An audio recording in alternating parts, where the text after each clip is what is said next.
నమస్తే, నా పేరు Shivaji. Welcome to our channel. ప్రపంచవ్యాప్తంగా యుద్ధ వాతావరణం నెలకొన్నటువంటి నేపథ్యంలో ఈ ఇంధనం ఏదైతే ఉందో, పెట్రోల్ కావచ్చు, డీజిల్ కావచ్చు, అదేవిధంగా గ్యాస్ కావచ్చు, వీటి కొరత రాబోతుందని చెప్పి విపక్షాలు ముందుగానే అది వస్తుందో రాదో తర్వాత ఇంకా నిలువలు ఉన్నప్పటికీను అక్కడ గ్యాస్ దొరకడం లేదు, ఇక్కడ గ్యాస్ దొరకడం లేదు, ఇక రేపటి నుంచి పెట్రోల్ దొరకదు, డీజిల్ దొరకదు, ఇప్పుడే వెళ్ళి పెట్టుకోండి అని చెప్పి సోషల్ మీడియాలో అసత్య ప్రచారాలు చేస్తూ ఉంటే, ఇప్పుడు 100 రూపాయలు పెట్రోల్ అవసరం ఉన్నోడు కూడా ఫుల్ ట్యాంక్ చేసుకుంటా ఉంటే ఇక పెట్రోల్ ఖాళీ అయిపోదా?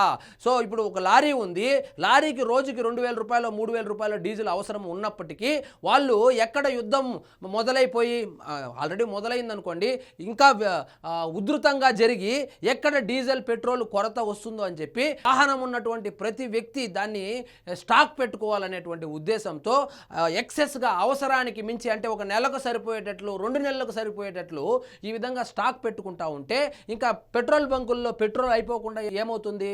అదేవిధంగా గ్యాసు, ఈ సాక్షి పేపర్ వాళ్ళు కావచ్చు, ఈ వైఎస్ఆర్సీపీ సోషల్ మీడియా ఏదైతే ఉందో అక్కడ గ్యాస్ దొరకడం లేదు. మొన్నైతే కనుక చిత్తూరు జిల్లాకు సంబంధించి ఆ పలమనేరు సమీపంలో ఎక్కడో గ్యాస్ బుక్ చేస్తే 1 నెల పడుతుంది, 2 నెలలు పడుతుంది, అసలు గ్యాస్ బండలు దొరకకుండా ఒక 2 కిలోమీటర్లు 3 కిలోమీటర్లు క్యూలో ఉన్నారని చెప్పి వార్తలు ప్రచారం చేసి, ఒకవేళ ఉన్నా కూడా యుద్ధ వాతావరణం ఉన్నటువంటి విషయం అందరికీ తెలిసిందే కాబట్టి మనము సర్దుకొని పోవాలా.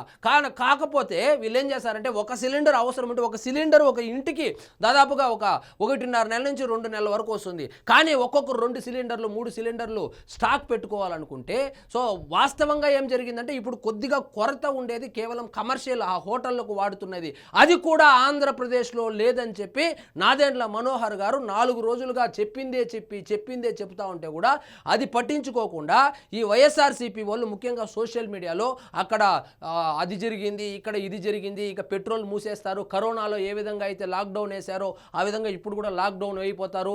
సాక్షాత్తు జగన్మోహన్ రెడ్డి గారు నిన్నొచ్చి ఏం చెప్తున్నాడు? యుద్ధం పేరుతో రేట్లు పెంచేస్తానంటే ఏం రేట్లు పెంచారు? కిరోసిన్ ఇస్తే కిరోసిన్ ఇచ్చారు. ఎందుకు కిరోసిన్ ఇచ్చారంటే దాన్నే దూరదృష్టి అంటారు, దాన్నే ఏమంటారంటే ఎక్స్పీరియన్స్ అంటారు. మనకు అదంతా లేదు. ఒకవేళ కొరత వస్తే అట్లీస్ట్ ఈ కిరోసిన్ ఇస్తే పేదలకు ఉపయోగపడుతుందనేటువంటి సదుద్దేశంతో రాష్ట్ర ప్రభుత్వం కిరోసిన్ సప్లై చేస్తా ఉంటే, కిరోసిన్ ఇచ్చినాడు, స్టవ్ ఎవరు ఇస్తారంట? నువ్వు ఇచ్చేది స్టవ్ 5 సంవత్సరాలు చేసావు కదా. కాబట్టి ఈ విధంగా వీళ్ళు తప్పుదావ పట్టిస్తున్నారు, ప్రజలను తప్పుదావ పట్టిస్తున్నారు. మొత్తానికి ఒక గుడ్ న్యూస్ అయితే వచ్చింది. ఏంటంటే కూటమి ప్రభుత్వము, ఎన్డీఏ ప్రభుత్వము పెట్రోల్ మీద 10 రూపాయలు, డీజిల్ మీద 10 రూపాయలు ఎక్సైజ్ సుంకం ఏదైతే ఉందో అది తగ్గించింది. ఇప్పుడు మీకు పెట్రోలు మరియు డీజిల్ 10 రూపాయలు తక్కువకే దొరకబోతుంది.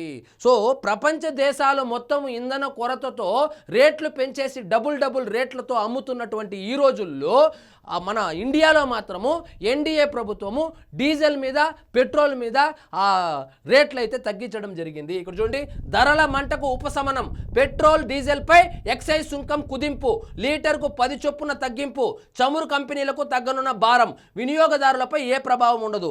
వాస్తవంగా పెట్రోల్ బంకులు మూసేస్తా ఉన్నారు కాబట్టి యుద్ధం ఉధృతం అయిపోయింది, అసలు మనకు పెట్రోల్ రావడం లేదని అనుకోవద్దండి.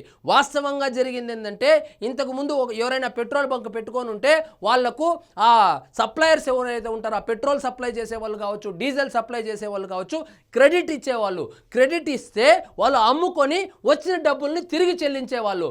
కానీ ఇప్పుడు ఆ చమురు కంపెనీలు ఏవైతే ఉన్నాయో, ఈ పెట్రోల్ బంకులకు సప్లై చేసేటువంటి కంపెనీలు ఎవరైతే ఉన్నాయో వాళ్ళు క్రెడిట్ ఇవ్వడం లేదు కాబట్టి వీళ్లకు సరుకు రావడం లేదు.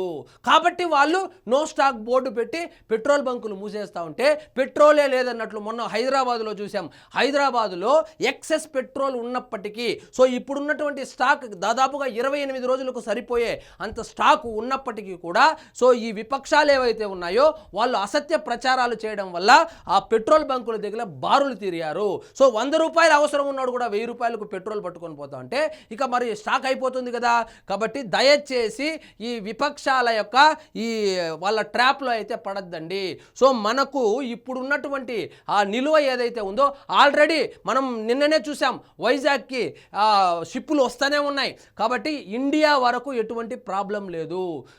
అవన్నీ దృష్టిలో పెట్టుకొని ఇప్పుడు ఎన్డీఏ ప్రభుత్వము ఇక్కడ యుద్ధ వాతావరణం ఉంది కాబట్టి 10 రూపాయలు అయితే తగ్గించడం జరిగింది. సో ప్రపంచంలో అన్ని దేశాల్లో చమురు యొక్క రేట్లు పెంచుతూ ఉంటే, పెట్రోలు డీజిల్ రేట్లు పెంచుతూ ఉంటే, కేవలం ఇండియాలో మాత్రమే ఎన్డీఏ గవర్నమెంట్ 10 రూపాయలు, లీటర్కు 10 రూపాయలు తగ్గించింది.